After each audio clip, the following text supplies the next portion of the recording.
Hello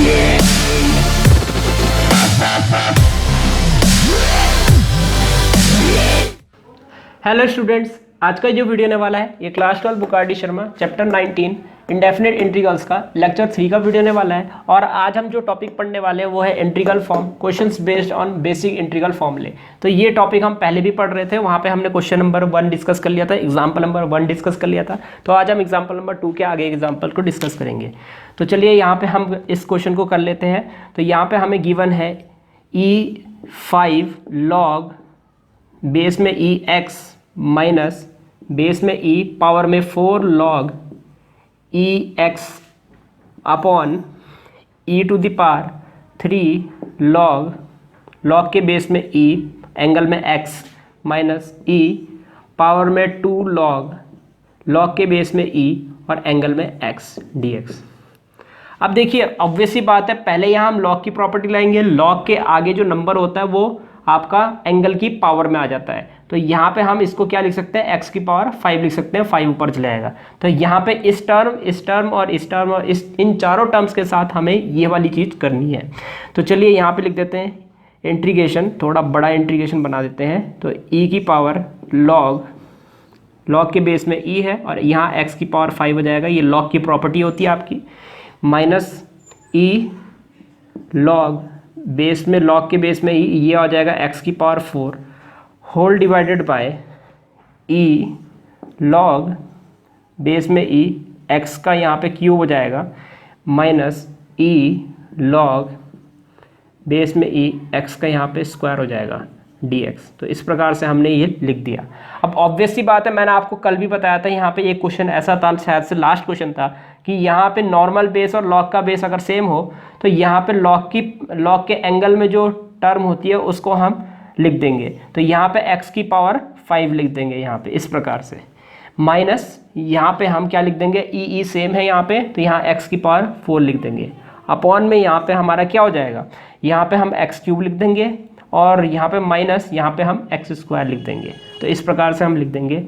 अभी हम इसका इंटीग्रेशन करेंगे। तो देखिए इसका इंटीग्रेशन तो अभी हमें आता नहीं है, तो इसको और सिंप्लीफाई करना है। तो यहाँ पे देखिए, अगर आपको यहाँ पे कुछ भी समझ नहीं आ रहा है तो कॉमन जरूर लीजिएगा। देखिए अगर किसी लाइन में आप फंसते हैं तो दिमाग में एक चीज़ याद रखिए, कॉमन लेना है। अगर आप दिमाग में उस चीज़ को याद रखेंगे, आधे से ज़्यादा क्वेश्चन तो कॉमन लेने से ही सॉल्व हो जाते हैं। तो यहाँ पर मैं कॉमन लेता हूँ। चलिए, तो कॉमन यहाँ पर न्यूमिनेटर में x की पावर 4 कॉमन आ रहा है, इसको मैं नीचे लिख देता हूँ, इंटीग्रेशन x की पावर 4 कॉमन आ रहा है। तो ब्रैकेट में बचेगा यहाँ पे x माइनस 1 और अपॉन में यहाँ पे आपका x स्क्वायर कॉमन आ रहा है, यहाँ पे बचेगा आपका x माइनस 1 dx। तो देखिए कॉमन निकालते ही आपका ये जो ब्रैकेट है ये कैंसिल हो रहा है, साथ ही साथ यहाँ x की पावर 4 है, अपॉन में x स्क्वायर है। तो x स्क्वायर यहाँ पे x की पावर 4 से कैंसिल होगा, तो 2 पावर घट जाएगी यहाँ पे 4 की, यानी कि यहाँ पे x स्क्वायर dx आ जाएगा। तो यहाँ पे हो जाएगा x स्क्वायर dx और इसका इंटीग्रेशन होता है x cube upon 3 plus c। तो ये आपका फाइनल आंसर आ जाएगा। तो यहाँ पे देखिए एक्सरसाइज जो है आपकी, पहली जो एक्सरसाइज है उसमें इस टाइप का एक क्वेश्चन है आपका, उसको आप होमवर्क कर लीजिएगा। बिल्कुल इसी तरीके से ही करना है। पहले आपको यही वाली प्रॉपर्टी लगानी है जिसमें आपको ये वाला नंबर पावर में भेजना है, उसके बाद ये ई वाली प्रॉपर्टी लगानी है, ई लॉग वाली प्रॉपर्टी लगानी है, तो ये आ जाएगा। उसके बाद आपको उसी के अगले स्टेप में कॉमन जरूर लेना है। जैसे ही आप कॉमन लेंगे आपकी एक टर्म बन जाएगी, उसका आप इंटीग्रेशन कर सकते हैं। जिस तरीके से मैंने बिल्कुल किस स्टेप में क्या किया उसी तरीके से आप उस क्वेश्चन को इसी तरीके से करिएगा। कॉमन जरूर निकालिएगा, नहीं तो क्वेश्चन सॉल्व नहीं होगा। कॉमन निकालेंगे और लास्ट में आपका आंसर आ जाएगा। तो आप उस वाले क्वेश्चन को होमवर्क कर लीजिएगा। तो इस प्रकार हमारा एग्जाम्पल नंबर 2 यहीं पर समाप्त होता है। तो चलिए अब हम एग्जाम्पल नंबर 3 की तरफ चलते हैं। तो यहाँ पे हमें पूछा गया है फर्स्ट वाले पार्ट में integration 2/1 plus cos 2x dx और सेकंड पार्ट में 1 माइनस कॉस 2x है। बाकी सारा क्वेश्चन आपका सेम ही है, बस प्लस माइनस का ही अंतर है यहाँ पे। चलिए इस वाले क्वेश्चन को कर लेते हैं हम। यहाँ पे फर्स्ट पार्ट को कर लेते हैं। तो फर्स्ट पार्ट है आपका integration 2/1 plus cos 2x dx। तो देखिए यहाँ पे इन्वर्स ट्रिग्नोमेट्री के अंदर मैंने आपको नोट लिखाया था, वहाँ पे मैंने 4 फॉर्मूले लिखाए थे। एक तो था आपका 1 प्लस कॉस 2x का फॉर्मूला था, एक 1 माइनस कॉस 2x का फॉर्मूला था, एक 1 प्लस साइन 2x का फॉर्मूला था और एक था 1 माइनस साइन 2x। तो इसका फॉर्मूला आपको याद रखना पड़ेगा। फिलहाल मैं आपको इन दोनों के फॉर्मूले बता देता हूँ। कॉस के प्लस के केस में होता है 2 कॉस स्क्वायर x, तो आपको ये याद रखना है। कॉस के माइनस के केस में साइन आता है तो 2 साइन स्क्वायर एक्स होता है, तो ये आपको याद रखना है। और इसमें आपका a प्लस बी का होल स्क्वायर बनता है, यानी कि cos x plus sine x का होल स्क्वायर। तो ये आपको लग रहा होगा ये a प्लस बी के होल स्क्वायर की तरह है, प्लस है तो a प्लस बी का होल स्क्वायर, माइनस है तो a माइनस बी का होल स्क्वायर। तो ये आपको यहाँ पे याद रखना है। इन चारों फॉर्मूलों को याद कर लीजिए, नोट में लिख दीजिए कहीं पर। तो यहाँ पे मैं इन्हीं फॉर्मूले को यूज़ करने वाला हूँ इस वाले पार्ट में भी। तो यहाँ पे फर्स्ट, यहाँ पे हम चलिए इसको सॉल्व कर लेते हैं। तो यहाँ पे हो जाएगा 2 अपॉन यहाँ पे आप देख सकते हैं 1 प्लस कॉस 2x को हम लिख सकते हैं 2 कॉस स्क्वायर एक्स dx। तो यहाँ पे ये 2 से 2 कैंसिल हो जाएगा यहाँ पे, तो ये बचा 1 अपॉन कॉस स्क्वायर एक्स। तो 1 अपॉन कॉस स्क्वायर एक्स जो होता है इसको आप लिख सकते हैं सेक स्क्वायर एक्स, तो सेक स्क्वायर एक्स dx, क्योंकि कॉस जो होता है वो सेक का रेसिप्रोकल होता है। तो यहाँ पे मैंने सेक स्क्वायर है, और इसका इंटीग्रेशन आप जानते ही हैं, फॉर्मूला आपको याद होगा, ये होता है tan x प्लस सी, ये हो जाएगा tan x प्लस सी। चलिए अब हम यहाँ पे इसको डिस्कस कर लेते हैं सेकंड वाले फॉर्मूले को, सेकंड वाले क्वेश्चन को। तो सेकंड पार्ट में देखिए यहाँ पे आपको गिवन क्या है, यहाँ पे गिवन है 1 माइनस कॉस 2x। तो कॉस के माइनस के केस में साइन आता है जैसे कि आप जानते हैं, तो इसको हम लिख सकते हैं 2 upon 2 sine square x dx। तो 2 से 2 यहाँ कैंसिल हो जाएगा, 1 upon sine square x cosec square x हो जाएगा, तो कॉसेक स्क्वायर एक्स dx। और जो भी यहाँ पे क्या बोलते हैं इसका इंटीग्रेशन होता है आपका कॉट एक्स प्लस सी। लेकिन यहाँ पे जैसा कि देख सकते हैं ये c से हमारा इंटीग्रल शुरू हो रहा है, तो यहाँ पे माइनस जरूर लग जाएगा। तो कॉसेक स्क्वायर एक्स का इंटीग्रेशन होता है माइनस कॉट एक्स प्लस सी।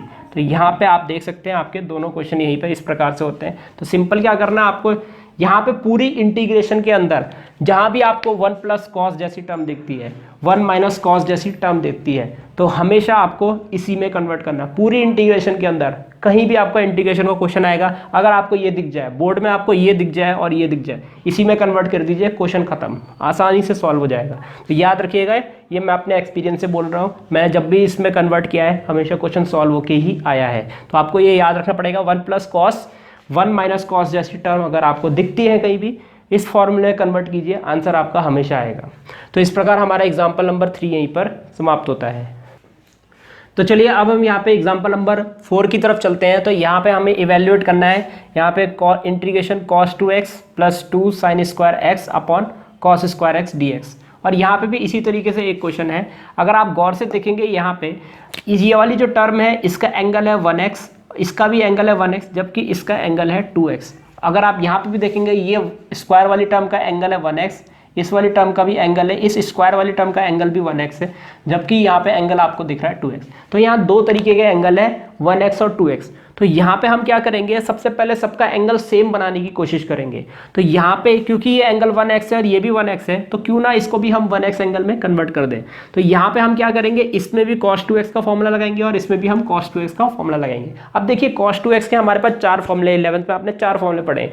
cos square x minus sine square x पहला आपका होता है, 2 cos स्क्वायर एक्स माइनस 1 ये दूसरा होता है, 1 माइनस 2 साइन स्क्वायर एक्स ये तीसरा फॉर्मूला होता है, और चौथा होता है tan की टर्म्स में 1 minus tan square x upon 1 plus tan square x. तो ये आपके 4 फॉर्मूला होते हैं। चारों में से कौन सा लगाना है वो मैं आपको अभी क्वेश्चन करके बताता हूँ। पहले हम गिवन लिख देते हैं। तो यहाँ पे integration cos 2x plus 2 sine square x upon cos square x dx। तब देखिए यहाँ पे ऑब्वियस सी बात है cos 2x का फॉर्मूला लगाना है, जैसा कि मैंने आपको बता दिया सबके एंगल सेम बनाने के लिए। तो यहाँ पे cos 2x का कौन सा फॉर्मूला लगेगा, तो देखिए यहाँ पे cos 2x के आगे जो टर्म दिख रही है वो है 2 साइन स्क्वायर एक्स। तो यहाँ पे आपको वो फॉर्मूला लगाना है cos 2x का जिसमें साइन की जो आपका जिसमें आपका 2 साइन स्क्वायर एक्स आता हो। तो यहाँ पे cos 2x का वो वाला फॉर्मूला जिसमें 2 साइन स्क्वायर एक्स आता है वो है आपका 1 माइनस 2 साइन स्क्वायर एक्स। तो ऑब्वियस सी बात है, इसलिए मैं ऐसा इसलिए बोल रहा हूँ cos 2x का वो वाला फॉर्मूला जो साइन की टर्म्स में है, ऐसा इसलिए बोल रहा हूँ क्योंकि न्यूमिनेटर आपका यहाँ पे साइन में है। तो न्यूमिनेटर आपका साइन में है तो cos 2x का फॉर्मूला आप साइन की टर्म्स में लगाएंगे। तो चलिए यहाँ पे हम ये वाला फॉर्मूला लगा देते हैं। तो ये cos 2x का फॉर्मूला लगाएंगे हम 1 माइनस 2 साइन स्क्वायर एक्स, और ये माइनस है और ये आपका प्लस 2 साइन स्क्वायर एक्स है, और अपॉन में कितना है यहाँ cos square x D x. और ऑब्वियस सी बात है ये यहाँ से कैंसिल हो जाएगा, न्यूमरेटर में 1 बचा, तो integration 1/cos² x D x हो जाएगा। इसको हम लिखेंगे integration sec² x D x, और यहाँ पे sec² एक्स डी एक्स हो जाएगा 10x + c। तो इसका आंसर आ गया आपका 10x + c। चलिए इस वाले क्वेश्चन की तरफ चलते हैं, तो यहाँ पे भी इसको सॉल्व कर लेते हैं। तो यहाँ पे हमें integration 2cos² x minus cos 2x upon sin² x dx ये दे रखा है। अब देखिए ऑब्वियस सी बात है cos 2x के हमने आगे आपको cos की टर्म दिख रही है, तो यहाँ पे cos 2x का फॉर्मूला हम cos की टर्म्स में लगाएंगे। तो यहाँ पे चलिए सॉल्व कर लेते हैं। इसको हम वैसे ही लिख देंगे जैसा है ये, माइनस। अब माइनस के बाद ब्रैकेट जरूर लगा दीजिएगा, क्योंकि आधे से ज़्यादा बच्चे यहाँ साइन में गड़बड़ करेंगे, वहाँ पे आगे आप गड़बड़ करेंगे, इसलिए ब्रैकेट जरूर लगा दीजिएगा। माफ़ कीजिएगा। तो यहाँ पे हम लिखेंगे 2cos² x minus 1 upon sin² x। चलिए आगे बढ़ते हैं। इस माइनस को अंदर मल्टीप्लाई करेंगे दोनों के साथ, तो 2cos² x ये हो जाएगा माइनस का 2 cos² x, और ये माइनस और माइनस प्लस का 1 अपॉन sin² x। तो ये कैंसिल हो गया है।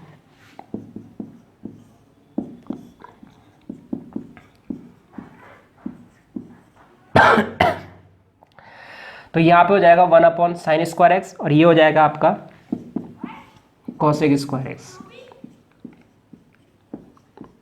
और इसका इंटीग्रेशन क्या होता है, माइनस का cot x + c। तो ये आपका इस वाले क्वेश्चन का आंसर हो जाएगा। तो सिंपली देख सकते हैं, बस इसमें ये दिक्कत थी हमें कौन सा cos 2x का कौन सा वाला फॉर्मूला लगाना है, और यहाँ पे हमें एंगल सेम करने जरूरी है, ये भी चीज़ आपको ध्यान रखनी है, और अपने आप सिंप्लीफाई होके हमारा आंसर आ गया। तो देखिए सिंप्लीफिकेशन कितना आसान है, यहाँ पे आप देख सकते हैं सिंप्लीफिकेशन बहुत ही आसान है अगर आपने सही फॉर्मूला लगाया है यहाँ पे। तो एक चीज़ का ध्यान रखिएगा, अगर कोई भी क्वेश्चन सिंप्लीफाई हो रहा है तो वो क्वेश्चन हमेशा आसान बन जाता है। जैसे कि आप देख सकते हैं यहाँ पे ये क्वेश्चन यहाँ पे सिंप्लीफाई हुआ, तो कितनी आसान सी टर्म बन गई जिसका इंटीग्रेशन हमें बड़ी आसानी से पता है। तो सिंप्लीफिकेशन करने से क्वेश्चन आपका आसान बनता है। तो कोशिश ये कीजिएगा कुछ ऐसा करने की कि आप क्वेश्चन को सिंप्लीफाई कर सके। जैसे जैसे आप क्वेश्चन को सिंप्लीफाई कर देंगे आपका आंसर बहुत ही करीबी से आ जाएगा, बहुत ही जल्दी भी आ जाएगा। तो इस प्रकार हमारा एग्जाम्पल नंबर 4 यहीं पर समाप्त होता है। तो चलिए अब हम एग्जाम्पल नंबर 5 की तरफ चलते हैं। तो यहाँ पे एग्जाम्पल नंबर 5 आप देख सकते हैं, यहाँ पे आपके 4 पार्ट दिए हुए हैं। सबसे पहले हम पहला पार्ट सॉल्व कर लेते हैं। तो इंटीग्रेशन यहाँ पे है e⁻में x log के बेस में e और आगे है a dx। तो इसका हमें इंटीग्रेशन करना है। तो चलिए यहाँ पे हमें एक लाइन खींच देते हैं और इसका इंटीग्रेशन यहीं पे कर लेते हैं। तो इसको मैं थोड़ा सा छोटा बना देता हूँ इंटीग्रेशन का साइन। तो यहाँ पे हम इंटीग्रेशन पहले तो यहाँ पे हम क्या करेंगे, पहले इस x को जो है यहाँ a की पावर में ले जाएंगे, क्योंकि log के आगे जो भी टर्म होती है वो log के एंगल के पावर में आ जाती है। तो ये x जो होगा वो a की पावर में आ जाएगा। तो उम्मीद है आपको पता है, मैंने आपको पीछे ये वाली log की प्रॉपर्टी दिखा दी थी, b log a equal to b log a, ये था आपका b log a equal to log a की पावर b। तो ये प्रॉपर्टी आपको पता होनी चाहिए कि log के आगे जो भी टर्म है वो log के एंगल की पावर में आ जाती है। तो log के आगे जो भी टर्म है log के एंगल की पावर में आ जाती है। तो इसको लिखेंगे e log a की पावर x, और बेस में यहाँ पे है आपका e। तो यहाँ पे आपका ऐसा हो गया है। तो ऑब्वियस सी बात है यहाँ पे नॉर्मल बेस और log का बेस सेम है, तो आप इसको क्या लिख सकते हैं dx, तो इसको लिखना मत भूलिएगा। तो यहाँ पे हम इसको लिख सकते हैं a की पावर x, तो इसको हमने लिख दिया a की पावर x। तो इंटीग्रेशन a की पावर x dx हो जाएगा। इसको मैं गोला हटा देता हूँ, पेपर में आपको ऐसा नहीं करना, ये मैंने समझाने के लिए किया था। तो इसको भी मैं यहाँ पे ये ब्रैकेट इस तरीके से छुपा देता हूँ। तो यहाँ पे उम्मीद है आपको समझ में आ गया होगा, क्योंकि आप जानते हैं अगर यहाँ पे e बेस ना होता तो e log हट जाता तो a की पावर x लिखा जाता। a की पावर x का इंटीग्रेशन आप जानते हैं, ये तो डायरेक्ट ही फॉर्मूला है, a की power x upon log a plus c। अब ऑब्वियस सी बात है log का बेस यहाँ कुछ नहीं है, तो यहाँ पे log का बेस e हो जाएगा, चाहे तो आप मत ही लिखिए तो कोई बात नहीं। तो ये आपका फाइनल आंसर हो जाएगा फर्स्ट वाले पार्ट का। चलिए अब हम यहाँ पे सेकंड पार्ट की तरफ चलते हैं। इंटीग्रेशन e की पावर a log बेस में ई एक्स और यहाँ पे है डी एक्स।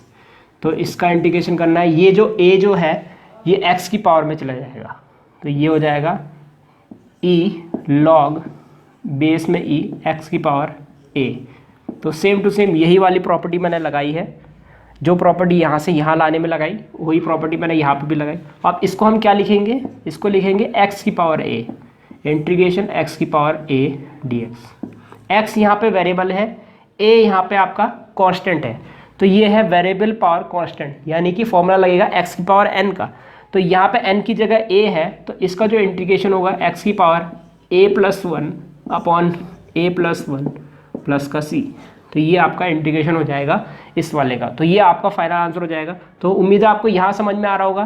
तो यहाँ पे ऑब्वियस ही बात है, अगर मैं मिटा भी दूँ तो ई लॉग हटा देंगे तो x की पावर a ही आपका आएगा लॉग की प्रॉपर्टी से, और यहाँ से इसको हम इस प्रकार से लिख सकते हैं। तो यहाँ पे इसका इंटीग्रेशन आपका ये हो जाएगा।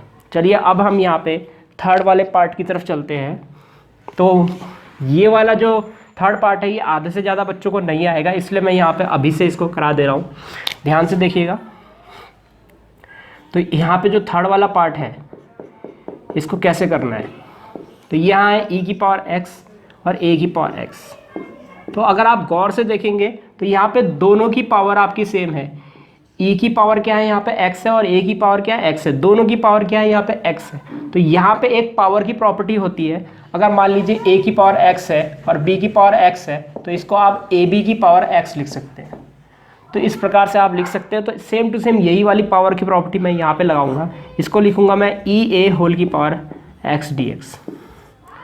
e यहाँ पे कांस्टेंट है, a भी यहाँ पे कांस्टेंट है, कांस्टेंट कांस्टेंट का मल्टीप्लिकेशन कांस्टेंट होता है, तो यानी कि बेस कांस्टेंट है, पावर आपकी वेरिएबल है, कांस्टेंट की पावर वेरिएबल है यहाँ। अब कांस्टेंट की पावर वेरिएबल है तो यहाँ पे हम किसका फॉर्मूला लगाएंगे, यहाँ पे आप लगाएंगे a की पावर x का फॉर्मूला। a की पावर x का फॉर्मूला क्यों, क्योंकि 2.71 इंटू कुछ आपका 2.71 से अलग ही एक टर्म आएगा। तो यहाँ पे इसका जो इंटीग्रेशन होता है आप जानते हैं a की पावर x अपॉन में लॉग बेस में e a होता है plus c। Same to same बस आपको ध्यान रखना है, यहाँ a को रिप्लेस कर रहा है e a, तो सेम टू सेम यहाँ पे हम क्या करेंगे, यहाँ पे होगा a को रिप्लेस कर रहा है e a, तो यहाँ पे आपका इसका इंटीग्रेशन हो जाएगा, यहाँ पे लिख लेते हैं e a की पावर x, e a की power x upon log base में e, और यहाँ पे हो जाएगा e a और यहाँ पे हो जाएगा प्लस c। तो बस आपको याद रखना है कि a की जगह यहाँ पे है e a, तो जहाँ जहाँ a है राइट हैंड साइड आप देख सकते हैं, जहाँ जहाँ वहाँ a है वहाँ वहाँ आपको e a लिख देना है बस। तो आपको आपका आंसर फाइनल आंसर ये आ जाएगा। चलिए अब हम यहाँ पे फोर्थ पार्ट की तरफ चलते हैं। तो आधे से ज़्यादा बच्चों को यहाँ पे फोर्थ पार्ट भी नहीं आएगा, इसलिए मैं इसको भी करा देता हूँ आपको। तो यहाँ पे फोर्थ पार्ट में हमने करना क्या है, तो फोर्थ पार्ट में इंटीग्रेशन टू लॉग बेस में ई एक्स डी एक्स। अब देखिए यहाँ पे क्या है, यहाँ पे आपको ये याद रखना है, यहाँ पे डिनोमिनेटर में, यानी कि माफ़ कीजिएगा डिनोमिनेटर बोल रहा हूँ, यहाँ पे बेस में आपका कांस्टेंट है, पावर में आपका वेरिएबल है। तो यहाँ पे आप सोचेंगे कि यहाँ a की पावर x का फॉर्मूला लगाते हैं, लेकिन ये फॉर्मूला कब लगता है, ये फॉर्मूला तब लगता है जब आपका वेरिएबल x हो, log x ना हो, x के अलावा यहाँ कोई और वेरिएबल नहीं हो सकता, आपको ये याद रखना है। यानी कि यहाँ पे अलजेब्राइक फंक्शन होना चाहिए, ये तो एक लॉग फंक्शन है, तो यहाँ पे इसका इंटीग्रेशन अभी नहीं हो सकता है, तो आपको इसको किसी और तरीके से करना पड़ेगा। तो यहाँ पे याद रखिएगा, यहाँ पे आपका एक लीनियर पॉलिनोमियल होना चाहिए, जबकि ये एक लॉगरिथम फंक्शन है। तो आपको ये याद रखना है कि यहाँ पे a की पावर x का फॉर्मूला नहीं लगेगा। तो भाई इसके लिए हम क्या करेंगे, अब देखिए लॉग की एक प्रॉपर्टी होती है, आपको याद रखना पड़ेगा कि यहाँ पे लॉग बेस में कोई भी टर्म आ जाए कोई दिक्कत नहीं है, और उसके एंगल में मान लीजिए यहाँ पे x, यहाँ पे मान लीजिए b है, उसके यहाँ पे क्या है b है। तो यहाँ पे होता क्या है, बेस में मान लीजिए c है यहाँ पे, तो होता क्या है यहाँ पे अगर आप देखेंगे तो यहाँ पे b जो है a को रिप्लेस करता है, a जो है b को रिप्लेस करता है। सेम टू सेम यहाँ पे भी हम वही चीज़ करेंगे, यहाँ पे 2 और x आपस में इंटरचेंज हो जाएंगे, जैसे कि यहाँ a और b आपस में इंटरचेंज होंगे। तो यानी कि मैं इसको लिख सकता था b लॉग बेस में c a। तो यहाँ पे उम्मीद है आपको समझ में आ गया होगा, b ने a को रिप्लेस कर दिया, a ने b को रिप्लेस कर दिया, तो इस तरीके से हम लिख सकते हैं। तो इसको भी मैं इसी तरीके से लिखने वाला हूँ। तो यहाँ पे हो जाएगा इंटीग्रेशन x की पावर लॉग के बेस में e है और यहाँ पे 2 आ जाएगा, लॉग का एंगल क्या आ जाएगा 2 आ जाएगा dx। अगर आप गौर से देखेंगे यहाँ पे अगर आप बेस ई भी हटा देंगे कोई दिक्कत नहीं है, नहीं भी लिखेंगे तो चलेगा। तो यहाँ पे log 2 की वैल्यू कुछ होती है, log 1 की वैल्यू 0 होती है, log 10 की वैल्यू 1 होती है, यानी ये कोई नंबर है। log 2 कोई भी नंबर हो सकता है, मान लीजिए 1.71 है, मान लीजिए समथिंग समथिंग है, तो ये एक नंबर है। पावर में क्या है आपका एक कॉन्स्टेंट है, जबकि बेस में क्या है आपका वेरिएबल है। तो इसका मतलब यहाँ पे लगेगा आपका x की पावर n का फॉर्मूला, और x की पावर n का फॉर्मूला लगेगा तो ऑब्वियस सी बात है यहाँ पे हो जाएगा आपका, इसका जो फॉर्मूला होता है यहाँ पे होगा x की पावर में जो टर्म है उसका +1 अपॉन यहाँ पे जो टर्म है उसका +1 प्लस का c, यहाँ पे ये है। अब देखिए यहाँ से क्या करना है, चाहे तो आप आंसर यहीं पे छोड़ दीजिए, यहीं पे आपका आंसर कंप्लीट है, यहाँ पे आपके नंबर नहीं काटे जाएंगे। लेकिन अगर आपको और सुंदर बनाना है तो अगर आप देख रहे होंगे तो यहाँ पे पावर में आपकी लॉग वाली टर्म है, तो क्यों ना मैं 1 को लॉग की टर्म में लिख दूँ। तो जैसा कि आप जानते हैं यहाँ पे 1 है और 1 को लिखते हैं हम लॉग, यहाँ पे 1 को लिखते हैं हम लॉग ई, तो याद रखिएगा 1 को हम लिखते हैं लॉग ई, लॉग ई की वैल्यू 1 होती है। तो यहाँ पे आपको क्या करना है, यहाँ पे आपको लॉग ई लिख देना है। वैसे तो आप आंसर यहाँ भी छोड़ सकते हैं, तो log 2 प्लस log e, तो यहाँ पे भी आप वही चीज़ लिख दीजिए, डिनोमिनेटर पे भी log 2 प्लस log e। अब log की एक प्रॉपर्टी होती है, ये भी आपको याद रखना है कि log a plus log b, log a plus log b, तो जब दो log वाली टर्म आपस में प्लस में हो तो दोनों के एंगल सिंगल लॉग में हो तो वो मल्टीप्लाई हो जाते हैं। तो यानी कि दोनों के एंगल सिंगल लॉग के अंदर मल्टीप्लाई हो जाएंगे।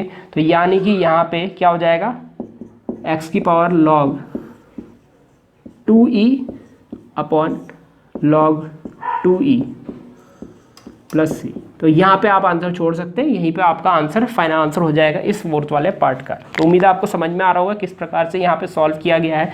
तो यहाँ पे x की उम्मीद है आपको, यहाँ पे 1 को मैंने log e लिखा, log e की वैल्यू यहाँ पे 1 होती है, ऑलवेज 1 होती है। अब ऑब्वियस सी बात है 1 क्यों होती है, log e की वैल्यू 1 क्यों होती है, 1 इसलिए होती है क्योंकि यहाँ log का बेस नहीं है, log का बेस नहीं है तो log का बेस क्या होगा, e होगा।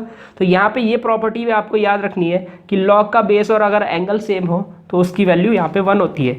यहाँ पे आपका एक्सरसाइज में एक क्वेश्चन है log बेस में x और एंगल में x, तो इसकी वैल्यू क्या होगी, बेस और एंगल आपका सेम है तो इसकी वैल्यू भी 1 हो जाएगी। 1 का इंटीग्रेशन क्या होता है, x प्लस सी हो जाता है।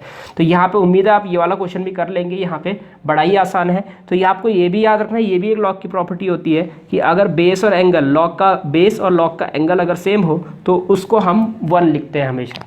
तो यहाँ पे उम्मीद है आपको ये समझ में आ गया होगा।